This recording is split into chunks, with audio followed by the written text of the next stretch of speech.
Well, my relationship to Gustav Mahler has been very difficult in that, as opposed to a lot of people, I was not a great Mahler fan as a youngster.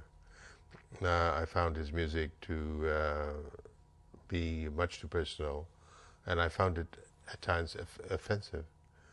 And it was only because of the provinciality of my mind that I was unable to enter as quickly as others had into the spirit of his music. And in fact, it was symphony by symphony, very slow going. And I remember the first time I heard the Seventh Symphony, I thought I was listening to the ravings of a maniac.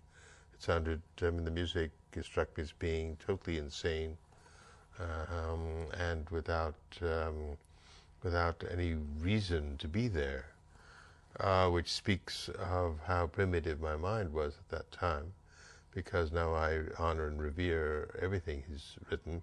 But it was he, through his music, who gradually brought me in to his very, very personal world. And the only credit I can take is that I knew I had a provincial mind and tried to open it. And it was very slow going, but I kept at it. And bit by bit, I entered into Mahler's world.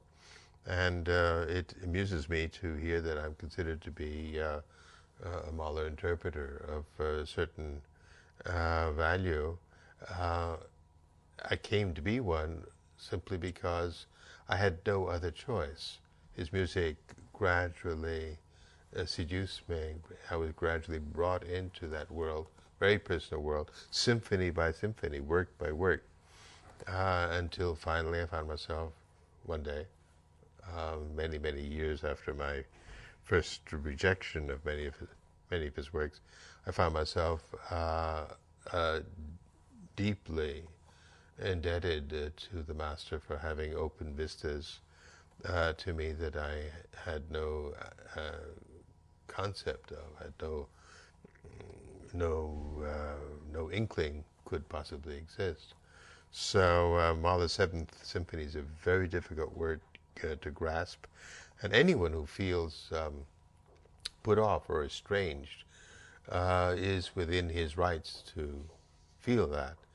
But one should, to a certain extent, take his music on faith. If major composers and conductors and interpreters have come to believe in Mahler as a great master, one should at least try to be open enough so that his more complex expression it becomes more quickly accessible.